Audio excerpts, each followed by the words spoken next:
I heard a crash and went out to the garage, and you two said, Andrew just hit the shelf and it fell down. Over. Yeah, it just fell over.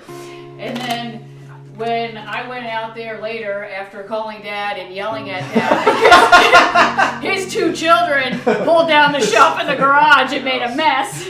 And I thought it was pretty inventive how we did it too. My elementary school English teacher talked to my mom and was like, he might be showing signs of ADHD, so they had someone come into the class and evaluate me, and then they got the diagnosis back, and my mom, one morning for breakfast, she said, hey, I want to talk to you about something, and she was like, I want to start off by saying this isn't like some horrible disease that you have, but you got diagnosed with ADHD.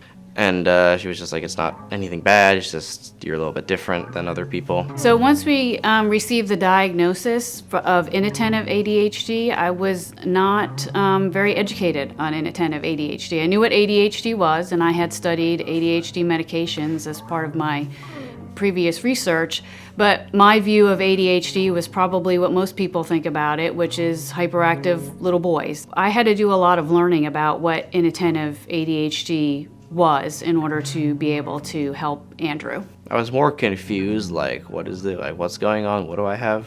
It was more of a just like, okay, I have this thing now. Back to doing whatever I was doing as a third grader.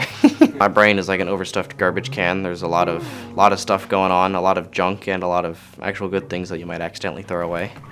So there's just a lot going on in my brain all the time. I'm thinking about just a bunch of different things at once. Oh, you have to go do your homework assignment. It's like, okay, I'm going to think about it, but then I'm also going to think about what am I going to do after? What am I going to make for dinner? What am I going to do tomorrow? My brain's basically going at 1,000,000 miles a second is the best way I can put it. When he was younger, I would say, you know, why can't you clean your room? Why can't you put your bike away? Why can't you just do your homework? And it took me a while to realize that he just couldn't do those things, not because he didn't know how to do them or because he was being defiant. You know, his ADHD was getting in the way, and he forgot. I asked him to put his bike away, or he, you know, would go up to his room and start cleaning it and then find some cool thing he misplaced, you know, 6 months ago, and then he's playing with it instead of cleaning his room. That's what took a long time to learn and was probably the biggest challenge of being a parent to an ADHD child. It's not that I, like, couldn't do the math homework, I didn't want to do the math homework because that's not fun. I'd rather go play video games for 2 hours than sit and do all these 20 multiplication problems. And also just staying organized, so I would, like, my desk in elementary and middle school was horrible. Like, tests from 2 weeks ago, homework assignments that I never did, writing assignments I never did, just all stuffed in my desk because I would lose track of things like that as well. So, like, for me, in high school, I had a big whiteboard calendar that me and my mom would sit down at the start of every week and write down all my assignments. And now in college, we use Canvas, and that does a calendar for you, so I just look at that. That's just the big thing, is finding what works for you to stay organized. And in my case, that was a calendar. What is today?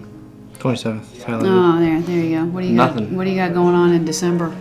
Our ADHD kids spend so much time hearing negative things about their behavior, and they don't really hear a lot of positive things about their behavior. So, you know, pick out those positive things and really celebrate those with your child and tell them what you admire about them. I admire that Andrew's a risk taker because I'm not that way, and he has made me more that way.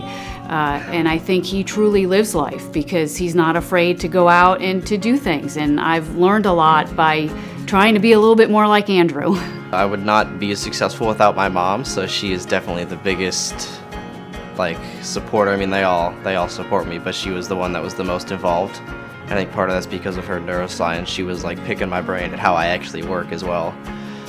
But they've been very helpful and very supportive in making sure that I get to where I am now. My dream would be to work in like a mission control center, whether that's in Johnson Space Center in Houston or some other smaller space company like SpaceX or Blue Origin. When I'm doing something I enjoy, I can focus on it for hours on end. So if I have to sit there and manage a system for a spacecraft that I'm particularly interested in, I could sit there and I'd be motivated to do a good job because I would look at all the numbers changing and be like, this is really interesting, and I would love doing that.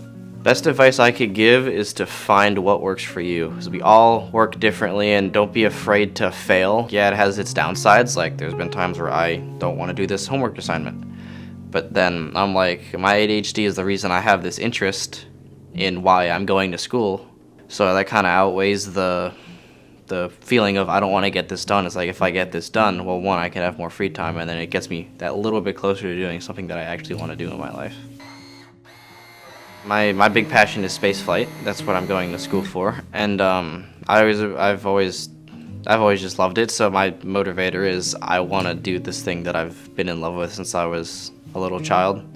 So that's my big push, is that I want to do it because it's something that I've always loved, and it'd be like a dream come true for me to work in that field.